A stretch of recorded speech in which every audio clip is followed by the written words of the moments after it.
Hello, everyone. Today we have a very exciting day. We're going to talk about iOS 16, the new iPhone, pretty much all Apple today, and that's not really how this is going to normally be. We're just going to cover the biggest event that we could find in one longer discussion and really talking about things and unpacking them.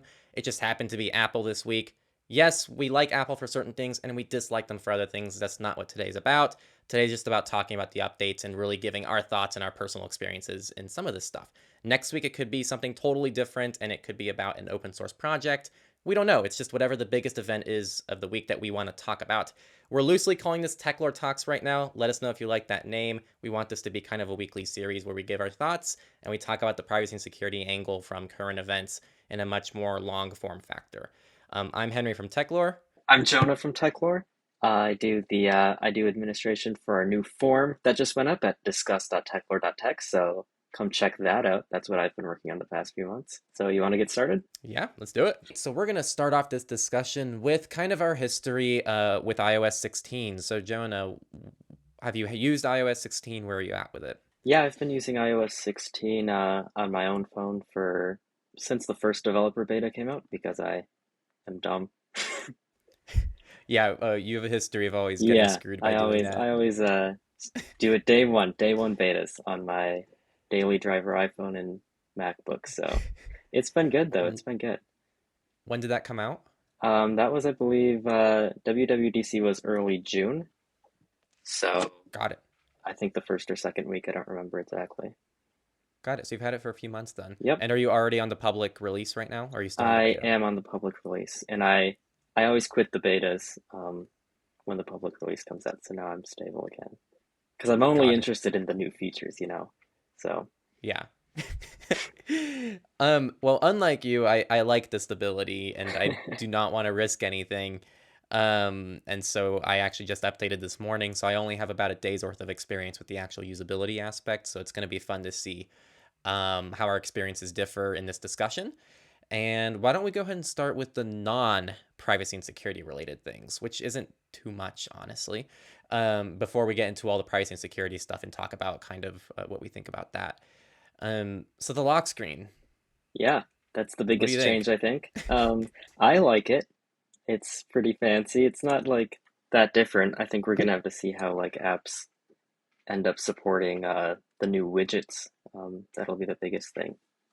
That was my assumption because it looked like there was only Apple options today when I was Yep, looking at it, so I assume that it's open to third parties as it well. should be. It should be open today. So I haven't updated any apps to see which apps have been updated, but typically apps don't get to use iOS 16 features until the public release. So sometimes apps are right there on day one with updates, and sometimes it'll take a while. So I haven't seen any yet.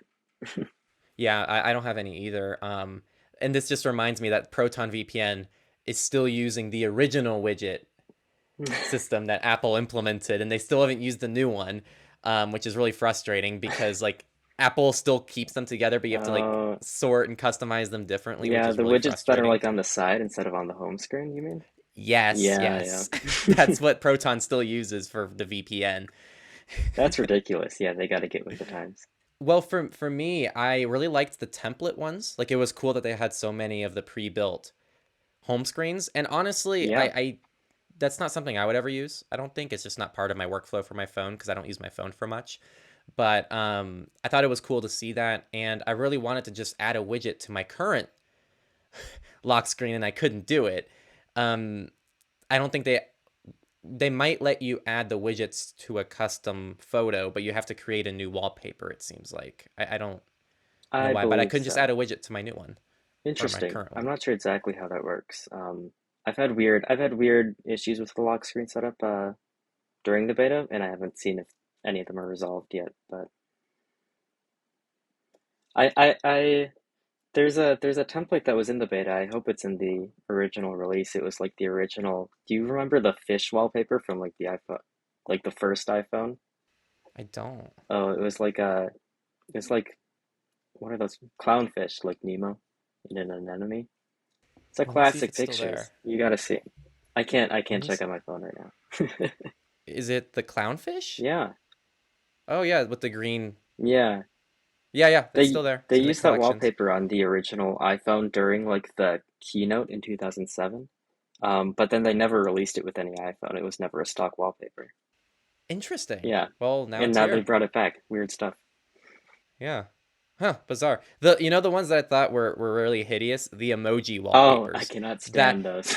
that is definitely aimed at the younger crowd. Yeah.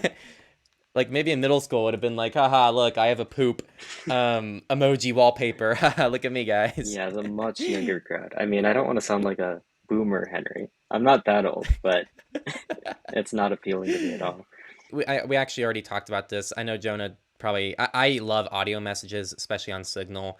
But with iMessage, they did change the audio messages a little bit. It took me like a minute to figure out how to do it. It's now one of the like apps slash widgets in iMessage instead of being its own not send button. And they actually really screwed you because they still have the mic icon where the send button is, as if it's the audio message button, but now that's the diction button. Oh, really? So you tap that for diction when it used to be what the audio message was for. That's so weird. They must want you to use diction. That's my guess. Like anyone who's using audio messages, they want you to switch because they've improved diction in iOS 16 I to be a guess lot I really like faster. audio messages though because they're more personalized, and I would argue the reason why audio messages suck is because they don't make them better on iMessage. Like on Signal, you can change the frequency so I can listen to audio messages on 1.5x or 2x, Yeah, um, and it's just easier to keep track of audio messages on Signal. Honestly, I find Signal better than iMessage from a usability I perspective, in definitely my do. Yeah. opinion. I mean, because I don't use any of iMessage's features, like the games. I don't. Well, now I can't with lockdown mode. We'll get into that later, right? Yes, I didn't know that actually. I didn't Yeah, know that you can do games. yeah. We'll talk. There's a lot of iMessage stuff that gets blocked. Speaking of iMessage, you can also edit messages and delete messages now. I have not tried it. Yep. I have not tried that either. I don't think it worked. Well, maybe it worked during the beta, but I don't know anyone else using the beta to test it out with. So So, do both people have to use iOS 16 for that to work? I believe so. I think there's backwards compatibility, but it's like really ugly. Like I think it just sends a message that says that this person edited the message and then what the new message says. So I don't know if you're familiar with like how the thumbs up and thumbs down reactions Yes, work on I am Android. very familiar. Yeah, I believe it's exactly like that, but for editing messages. So Got it. Okay, that is pretty messy then. yeah, Speaking of that, it's a bummer because I thought that maybe in some fantasy world, the way that Apple actually handled the emotions was they used the liked by quote as an input and output to be able to still reply to things. So when I had my Android device, I tried copying an earlier message and adding exactly the liked by hmm, to see if I could react to iPhone to people for iPhones if I could react to their messages from an Android device, and it doesn't work. Apple that doesn't work. doesn't do that. No, it Interesting. doesn't. Have you tried it? I wonder if it works with the Google Messages app because I don't know if you know this, but the Google Messages app now shows the reactions as like reactions instead of the long text message. So like I didn't know they're that. interpreting it, but I don't know if it works the other way around. I don't know if they've implemented some way for it to It, send. I kind of think it it didn't. can't have since it didn't work for you, but This is actually like the last thing that we thought was relevant to even share that was not privacy and security related was web push notifications in Safari. So if you're using something like Proton Mail inside of your browser, theoretically you should be able to get notifications for that now without needing to install the Proton Mail app, which is really awesome and really opens up a lot of things for web-based content, which I'm excited for. that is actually super cool. That's going to be really useful for me on my iPad, I think, because I hate a lot of iPad apps, especially the Proton Mail app. So being able to use it in That's a Safari, debate we've had. being able to use it in Safari is going to be really nice if I can get notifications. I don't use a lot of PWAs otherwise. So the only web app I would even consider using is probably Crypty, but I haven't used that enough to know whether notifications would even be relevant to them at all. I'm I don't not think thinking because so. they don't have any sharing functionality at the moment. They don't. I mean, I'm sure they could find something to send push notifications for, like a new update or something, but yeah, I can't think of anything that would be critical to the functionality. Is there anything else that you wanted to share about your experience with iOS 16 that wasn't privacy and security related? Did you Um, have a lot of bugs? How was being in the beta? No, the beta hasn't been that bad. The beta hasn't usually been bad for me. I might just have a higher tolerance for what I would accept from my phone. So not too many issues. The only app that I've consistently had issues since the iOS 14 beta with is Element, which always seems to somehow work terribly during the entire beta, but then magically work fine at the public release. I don't know what they're doing for their development, but that's how it goes. Well, let's go ahead and talk about privacy and security, and that's probably what a lot of people want to hear about, which is iOS 16. And actually, before we even get into iOS 16, I did want to outline that it seems like Apple, at the same time that they released iOS 16, they released something that was iOS 15.7. And it seems like iOS 15.7 is just security updates. And it seems like these are going to be the same security updates you're going to find in iOS 16. So if you don't want to update to 16 yet, because you don't like a feature or you want to wait for them to iron out the kinks or any of that, we would still recommend updating to 15.7. And what that looked like for me today is when I went into the software update section, it said you have an update available, 15.7. That's all it showed. But then it went down and it said, or you can upgrade to iOS 16. So you should have an option in your settings if you're there. And at the minimum, you should update to 15.7 for that, for those security patches. Yeah, I think Uh, that was introduced in iOS 14 actually. I think the 14 to 15 upgrade. They let you stay on iOS 14 for quite a while. I think it was at least 6 months they kept releasing like security updates for iOS 14 at the same time as iOS 15. So a lot of people are like wary of upgrading to new feature releases right away, and they can fairly safely stay on the last version for at least a while until maybe they consider the bugs to be wrinkled out. I don't know what the phrase is. What am I trying to say? no, yeah, no, it makes In sense. And iOS you know 16. what? It just comes back, like, that is something. I don't care how much you hate Apple. Like, even if you're the biggest Apple hater, the way Apple handles software updates is just beautiful. Like, the length of time that they support their devices, the fact they do things like this, like they still give you the security updates in a clean fashion like this, and it's all seamless. No other company does it like the way they do, and I really appreciate that. Yeah, yeah, it's really nice.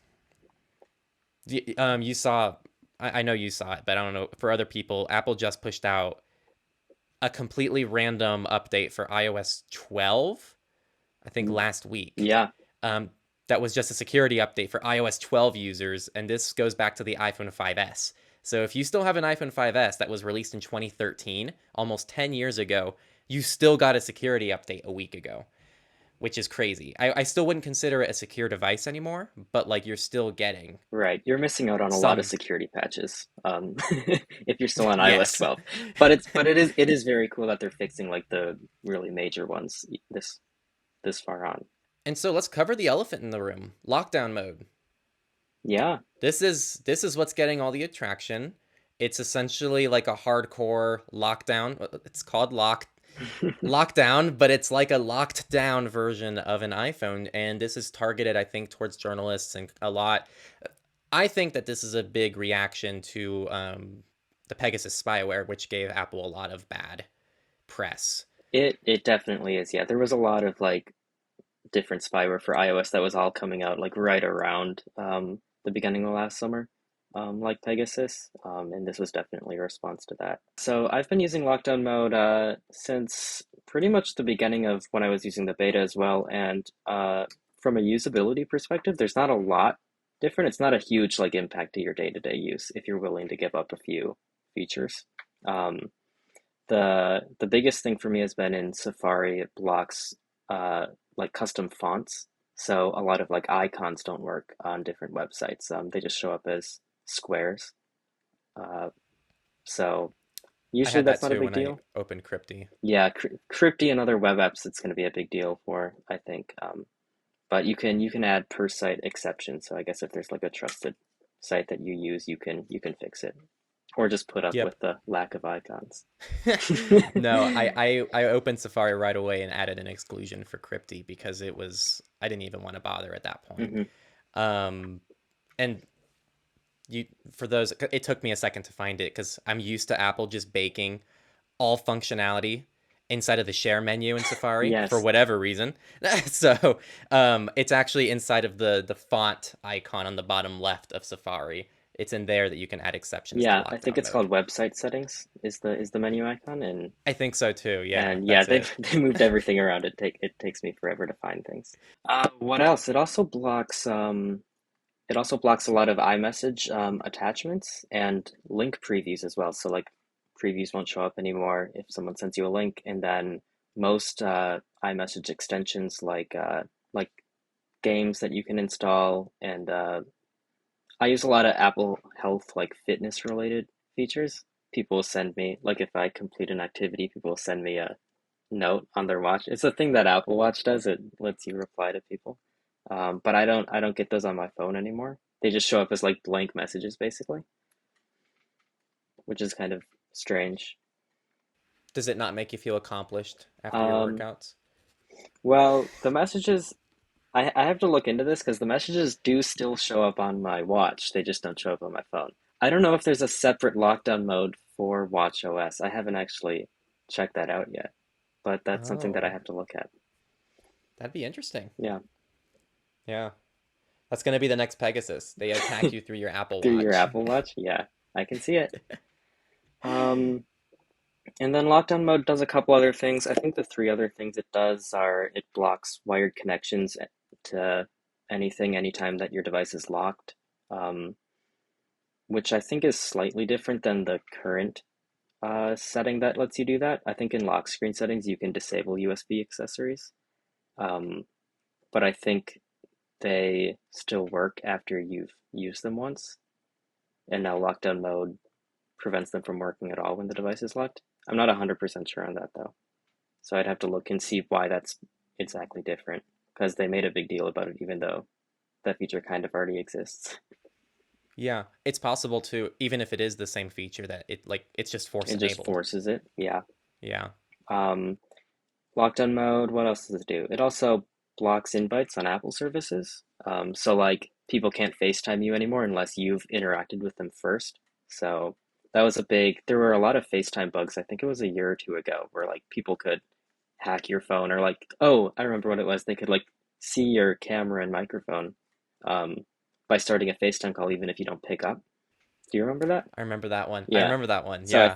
I think this is to prevent stuff like that. You can only get calls from people you've interacted with now.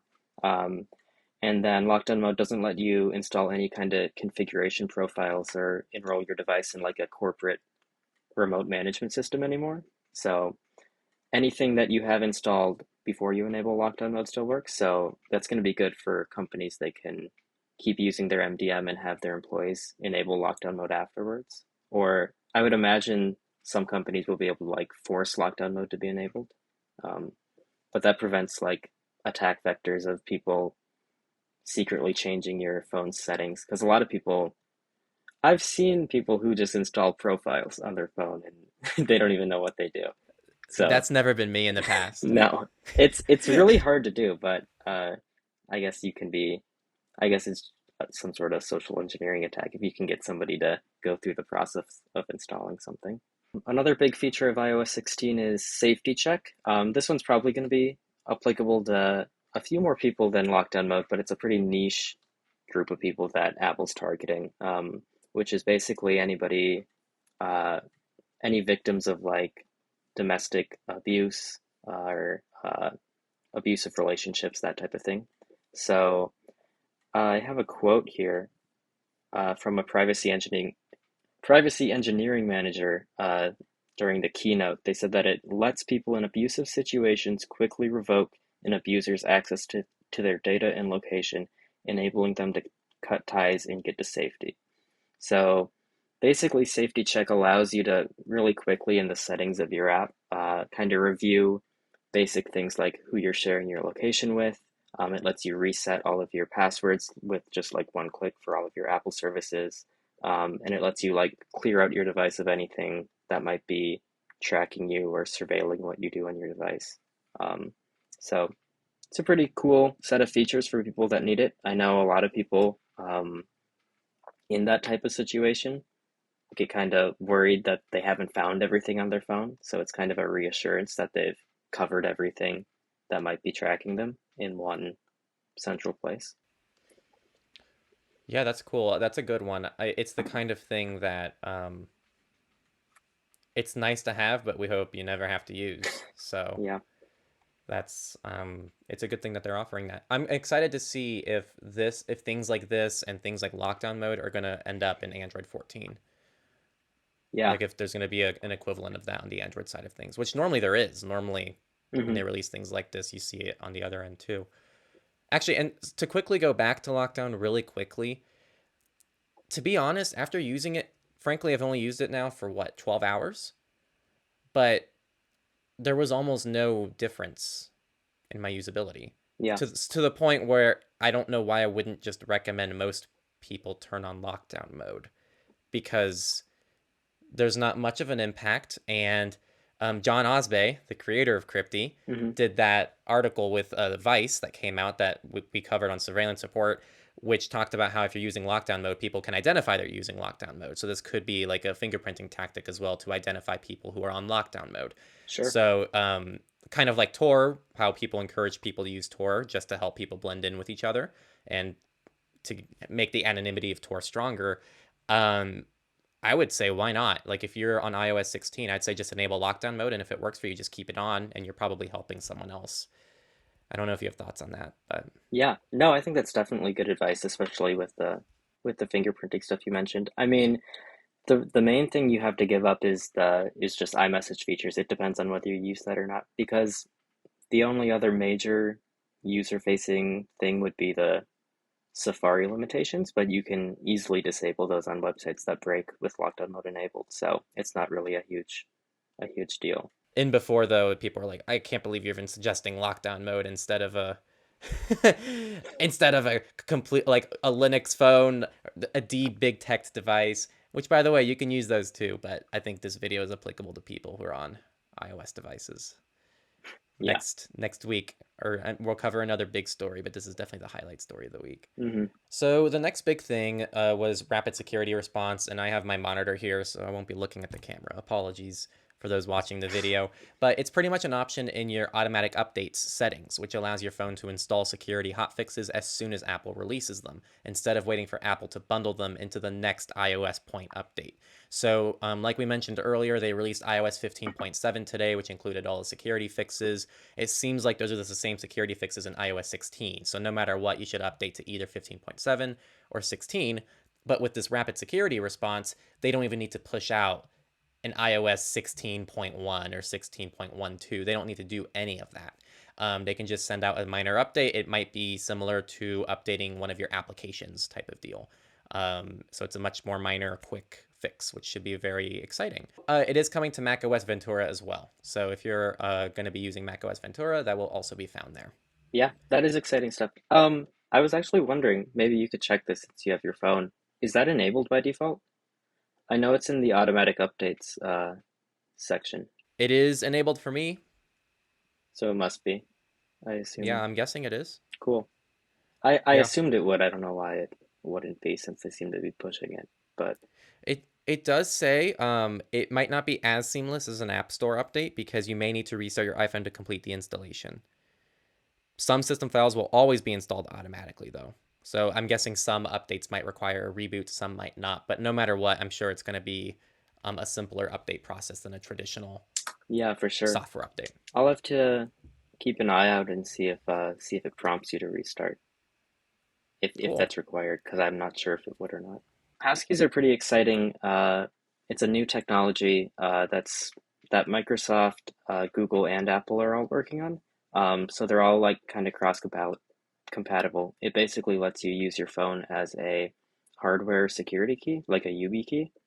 Um, Android has had support for passkeys for a while. I don't remember exactly when it was first introduced, um, but now it's supported on iOS 16 as well. I know, like, I think the only I think Chromium browser is supported at the moment. So right now, if you try to use it in a Chromium-based browser like Brave, it'll prompt you to pair your browser with a Android device. But if you scan the QR code with your iPhone, it works as well, and it works basically the same way. It syncs that key to your iCloud account. Oh, that's Um, cool. I didn't know that how that worked. I think I saw the 2FA option on Brave, and it said something with a phone, and I was curious what that was. I didn't know that was what passkeys were. Yeah, that's the passkeys option. So any site that supports, most sites that support U2F are gonna work with that out of the box. Some sites like I know Google, for example, doesn't allow you to use uh, certain 2FA devices for some reason. So Huh, weird. we'll see how compatibility goes, but sites that follow the standard should all support it. I'm still mad Google doesn't realistically allow you to use TOTP. Yeah, that is ridiculous, actually. It's yeah. You'd think that they would try to like keep people away from SMS, but that's not it. It's TOTP that they really don't want you using. Yeah, I just had that issue a few months ago setting up an account for somebody. I just don't understand. Me neither. I can't discuss it because I don't understand it. It was one of the reasons I ended up moving over to a YubiKey because Really? I was getting sick and tired of not being able to use TOTP on my Google account because they just would never prompt me for the option. And it was always defaulting back to SMS. And so I was like, this isn't going to work. And so I eventually went over to the YubiKey for that reason. Well, I guess we'll see if passkeys get supported.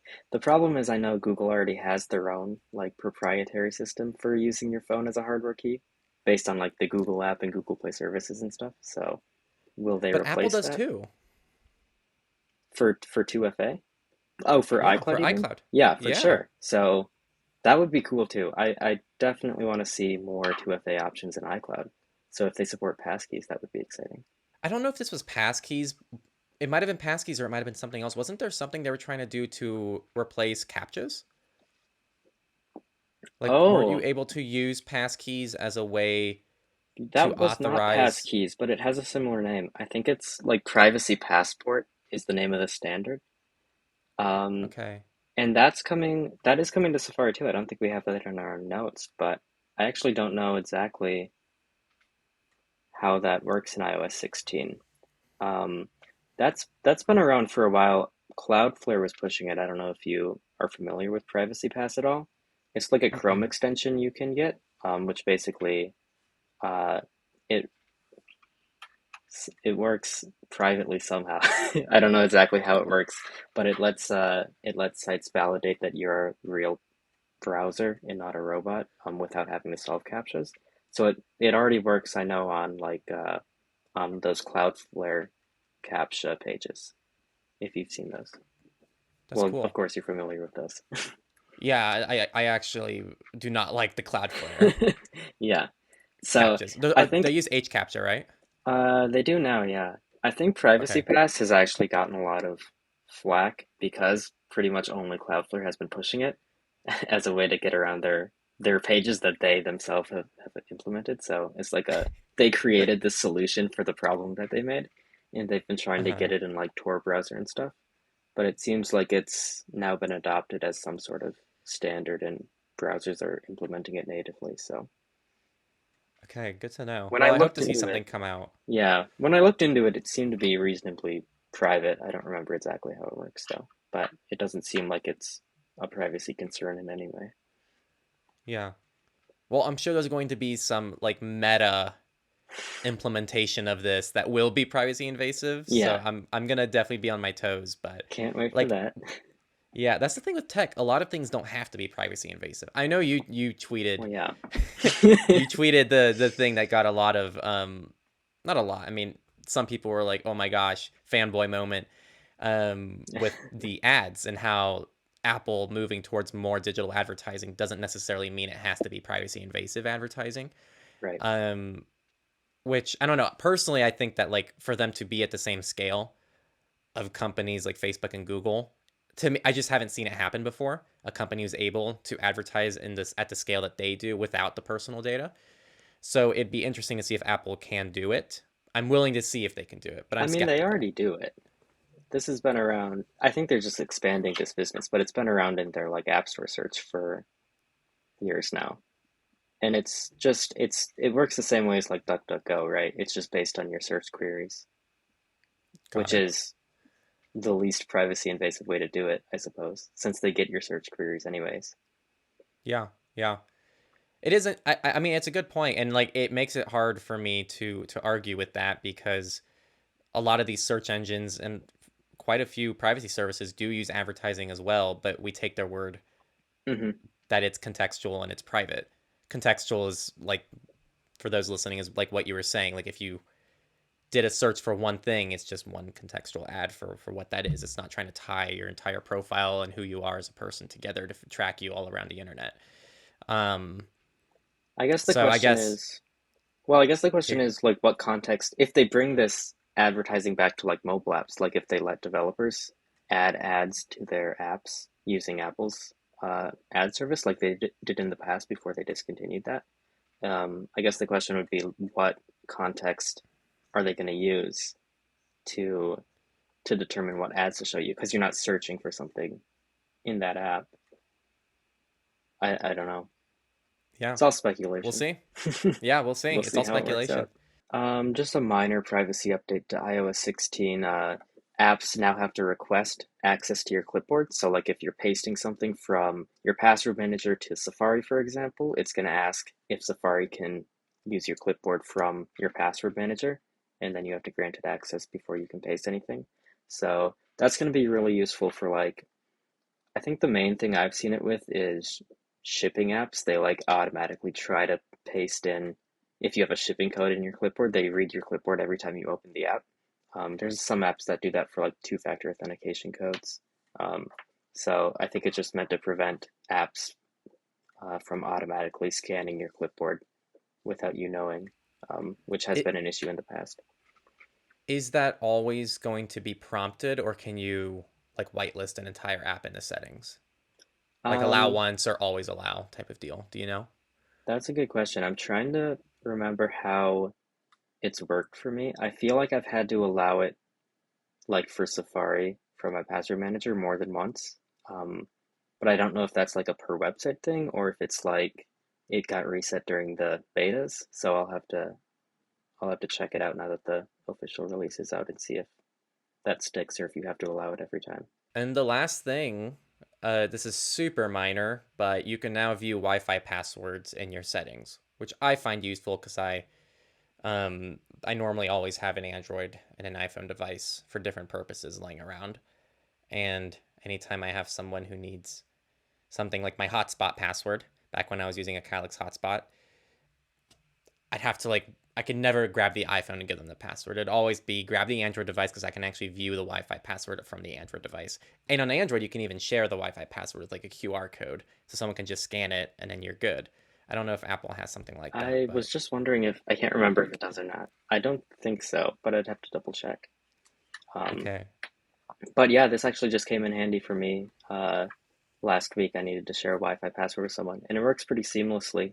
It's actually locked behind like Face ID. So if you open your Wi-Fi settings, it does a Face ID scan before showing you the username and password. So I guess that's useful if you let other people use your phone and also don't want them accessing your Wi-Fi network. Fair. Kids, maybe. Yeah. I don't know. Yeah. Is there something you're not telling us? No comment? No.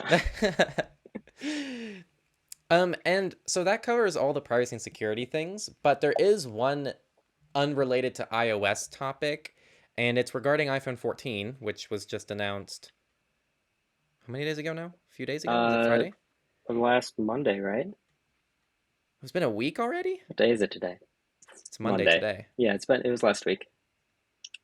Oh, okay. But pretty much, I'm hearing a lot of people talk about the eSIM thing. So, for those who don't know, iPhone 14 is now eSIM only in the US. So you're not going to use physical SIM cards anymore with the iPhone 14 in the US. I think a lot of people are concerned that this is a privacy and security issue, and that blah blah blah. Do you have thoughts on that already? Um, I don't really see how it's going to be a privacy and security issue any more so than regular Sims. It's going to be a big usability issue for a lot of people, though. I know there's a lot of different reasons people like to swap out SIM cards and stuff, and not being able to do that is going to be a problem. But I guess we'll see how Apple handles it. Yeah, I agree. That's kind of where I fall. People are talking about, well, now your IMSI is attached to your phone, and it's like it's always been like that. Like, Mhm. I don't think there's anything more privacy invasive that an eSIM does than a regular SIM wouldn't do. They're both pretty much inherently privacy invasive. Um, in fact, there's actually a nice security perk of eSIMs, which is there's no risk of easy SIM swap attacks. And the fact that that usability sacrifice of being able to cycle SIMs between different devices is also another security perk, too.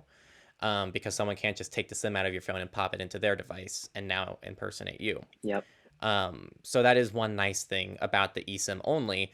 But like you said, I am one of those people that likes the flexibility of on the fly being able to just take a SIM card out of a device, put it in another device, and just carry on with my day.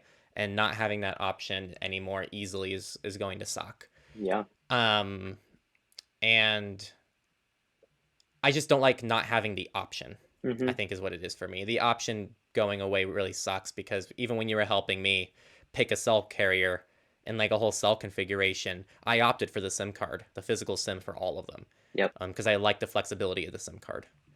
Yeah. It's interesting that this is a US only thing. I think this is probably a use case for a lot fewer Americans than maybe over in Europe, where I think SIM swapping is more common, or like dual SIM configurations, just because of the travel. I do think one thing worth talking about is the accessibility in acquiring physical SIMs versus eSIMs. I do think that's a valid point to some extent because right now I can go drive 5 minutes probably and pick up a physical SIM card with cash. So it's a very convenient way of just here in the U.S. too. That's so I'm going to talk about that in a sec also. But in the U.S., I can just go and grab a SIM card with cash, and now I have more or less an anonymously acquired SIM card, which I don't think matters because the moment it goes in your phone and your phone's with you all day, you kind of lose the whole anonymity aspect of acquiring a SIM card anonymously. But like still, like you're able to acquire it privately slash anonymously. And with the eSIM, people are saying that's not possible, and I think there's some truth to that, but there isn't. There's a lot of eSIM services that we've even covered on Techlore, like Silent Link, which for the record, I don't necessarily recommend. Even if you watch the review, it's like it's cool, it works, but like I have a lot of questions about it. But that's a service that's all eSIM. We used Eralo. Yeah. I don't know how to say it. Eralo. Yeah, I think it's Eralo when we went to Portugal for MoneroCon for the conference, and I don't believe that one. They did offer phone and text plans as well, didn't they? They, I didn't see any on the app. Oh, so maybe Like not. all of the Sims said data only. They made it seem like there could be one that supports phone and text as well, but I couldn't find any in Huh. other countries. Maybe they don't. But I guess my point stands is that there are services there that do allow you to do KYC free eSIM. Hmm. And so that might my concern is that now that things if they do transition to eSIM, it'll be a lot easier. I think from a if they're trying to eventually move to KYC only SIM plans, that's going to enable that to happen much easier down the road. Yeah. That is a concern of mine because right now, like, it's really hard to crack down on the whole you can just buy a SIM card down the street thing. But if that starts phasing out and everything is moving digital, it's going to be much easier to just be like, you can't even sign up until you upload your ID. So that is a concern of mine, but that's a long term concern.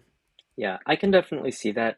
I I don't know if I see that actually happening though. I mean, even if you get a physical SIM, in most cases you have to activate it online before using it anyways. I don't know of any that work out of the box. Maybe there are some, but typically there's an activation process where they could conceivably require that information anyways, um, True. That's a good already. point. So,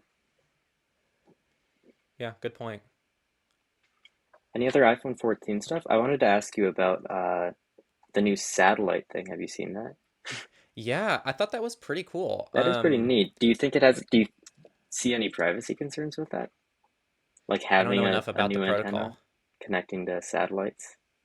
I don't know enough about it to like be able to answer that question. I Yeah. assume that any radio is going to pose its new security issues and privacy issues, as all of them have in the past. Hmm. Like, there's not a single radio that doesn't have some inherent flaws. Wi-Fi, Bluetooth, cellular, like they all have their own risks, and I assume this is no different. But Yeah. I saw a couple posts online just of people concerned about like satellite-based tracking of your device now, but I mean, land-based tracking is already so advanced and widespread. I mean, there's cell towers everywhere. You're pretty much not escaping that sort of well, tracking. yeah, I don't know how that would be a larger concern because with like you said with cell tower triangulation, it goes down to like a few meters. Yeah. So I mean, unless I don't know. If anything, I would guess it's probably less privacy invasive than cell towers, if I had to guess, just because it'd be done on a satellite level, and I feel like that would be harder to pinpoint a location. But I could be totally wrong. I just don't know. So I'm gonna shut up before I say something that's not gonna age well. Right. um, I honestly didn't even watch the keynote. And I'm there's nothing I missed. Like the iPhone 14 is so boring. It's just the iPhone 13. But they Yeah. removed the mini. That I'm mad about. Oh, That the I'm actually mini. mad about. That I have is that is thoughts really there. sad. I um, don't understand the big phone movement. And it must have been because of the satellite stuff, I would imagine. Just antennas wise, because they added that to all their phones. I think the mini form factor is just too limiting for them probably. But it sucks. Probably. Well, I think even without the satellite thing, they were gonna get rid of the mini because not enough people buy them because so many people want their big phones. Yeah. But I ask people who have big phones why they have big phones, and I never get a good answer. It's always just like, I like the big screen, and it's like, but what about the big screen do you like? And it's like, I can see a lot of things. I'm like, but iOS doesn't even like utilize the screen real estate for anything. It's just everything's big. It uses more data. I It, don't it know. captures you more. Like research shows that like you're on your phone more if it's a bigger display.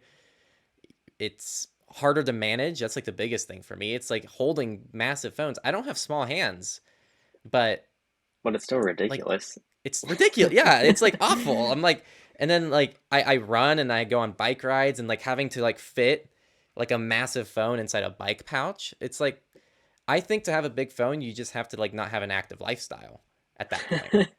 Maybe Like, that's it. Maybe that's the secret. were there any other highlights? Oh, USB-C is still not a thing. Still not a thing. It's just so sad. I can't believe they did an update. I mean, they have to eventually, right? I'm Because of at undecided. least in the EU. But Yeah, and I guess they do if they're doing US only. The US is going to get no SIM slot and a Lightning port, and the EU will oh get a god, SIM slot and USB-C next if year. there's yeah, it's Apple's trying to incentivize people move to Europe. Maybe that's it. I saw you tooted on Mastodon that you were going to not get an iPhone. In fact, you said you're going to switch to Android if they didn't go to USB-C. Hey, look, So what's the plan there? Google Pixel. Pixel There we 6a. go. How's the 6A? I like it. I like it a lot. I like it more than the 6, mostly because I didn't have to pay for it. So Okay. it just feels Does it nicer. But it is is it also noticeably smaller. smaller? It is, it's it's still bigger than my iPhone. Everything's bigger than And I don't even have a mini, I have the oh 13 man. Pro, so it's bigger than that. Um, I but hate the big phone movement. but it is smaller. It's not as nice. I miss wireless charging. I know some people don't use that, but I have a wireless charger at my desk, and I like being able to just set it down, and you can't do that with the 6A. Um, That's actually why I waited. Oh, that's sorry. That's actually why I didn't wait for the 6A and I ended up getting a used 6 yeah, because I wanted wireless charging. I was sick of not having wireless charging. But yeah, it's crazy to feel like Pixel 6 in the hand and then there's a mini. It's like when I hold this thing, it's just ridiculous. I don't know why anyone would want this. yeah. Like Google. if you use a phone this big and you like it, I have questions. I have a lot of questions for you. Get in the um comments. I would like to see in the comments because you know what? Like when I tweet about it and I talk about mini phones, I get a lot of support for it. But I have a feeling it's like still a vocal minority. So it'd be curious to see Yeah. like if you actually do like big phones, let us know why. And it'd be cool to see, I guess, at least in our audience, if people prefer the larger small phones. Frankly, the iPhone SE, second and third gen, is the same build. Hmm. That I think is actually probably the perfect size phone. I like the size of the mini, but it's like the tiniest bit too small sometimes. And I think the SE is Mm. actually the best build size. The display But though is I was gonna tiny. say not in terms of display real estate. Exactly. So I'm thinking the SE, but with a full display like the 13 mini. That's that would be my ideal choice. That would be nice. Car crash I detection, stolen from Android. That's one of the yeah, that features was that Google they just copy from released. each Yeah. other. Yeah. And not just released. Google Pixel has had that for at least a year or so. Overall, like I just didn't see much that was exciting. It seems like Apple's really migrated over to just minor updates. I Hmm. mean, it's crazy that between the iPhone 12 and the iPhone 14, they feel like the same phones. I don't think Apple's ever done that. Like, there's just very minor updates to each of them. I think a lot But of people would say that that's holds true from like the 10 to the 13. Like to some people, the 14 is the biggest update they've made in 5 years wow, or however long that was, because just because they changed the notch, basically. huh? Interesting take.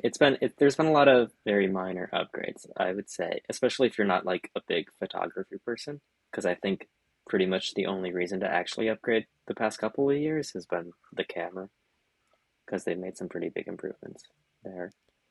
Uh huh. But I mean, Yeah. Well, if you go three I don't know. generations back, their A14 chip or whatever is still going to be probably as fast as most Android phones. So it's not like you're upgrading for performance. Yeah.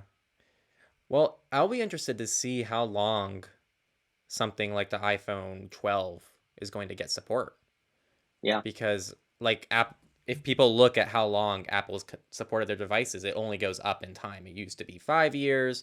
Now we're up to like 6 and 7 years for even some of their devices, which is just crazy. And then we even have, again, we talked earlier about like how the iPhone 5S just got a minor update for iOS 12 and it's been 10 years. So I wouldn't call that official support still, but like even a 10-year-old device, they're trying to still actively send out some security fixes, which is really awesome. It's kind of annoying with Apple, just to add to that.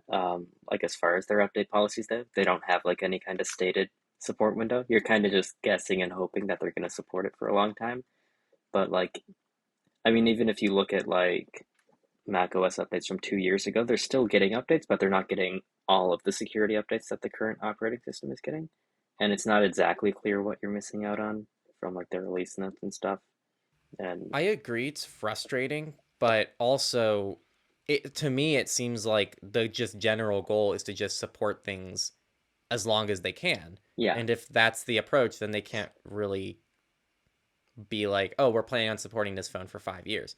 Unlike Google who just has unlike this Google. arbitrary, we're going to stop in 5 years. Why 5 years? Hmm. It's just like that's it. We just chose 5 years out of thin air. And it used to be 2 years for a lot of services. Thank goodness we're past the 2 years thing for a lot of phones now, because that was just a joke. Um, Even their but Chromebooks, they did the same thing, which was even more ridiculous. You'd have yeah, the Chromebooks. Chrome. I mean, you could buy a new Chromebook that probably is hitting end of life in like a year still. Ridiculous. Wild. All right. Well, why don't we call it there? So, if you liked this free form discussion, definitely let us know down below. We wanted to kind of give you some insight into how we see things without a script, without a video camera, just us talking and giving our thoughts about things. Today was about Apple just because that was the biggest event. But next week, if whatever the big story is for the week that we want to talk about and really unpack deeply, that's what we're going to be doing. If we recorded this last week, it probably would have been Patreon. Like we wanted to talk about Patreon and what this means, and tying this into other people who laid off their security teams like Mozilla and like what it means for them in the long run, and just really getting deep into some of these topics. And so that's kind of the goal from this. Hopefully you all like it. It's just a very free-form discussion, and so let us know your thoughts and improvements we can make. It's just something new we're trying, and it's something that I really enjoy doing. So Yeah, this yeah. was fun. Well, thank you, Jonah, and thank you for everyone listening. And we will see you hopefully next time we do this. Be sure to leave a comment on our new form, is the posting for this video on the forum. Oh yes, our Yeah. forum, discuss.techlore.tech. Go join. It's awesome.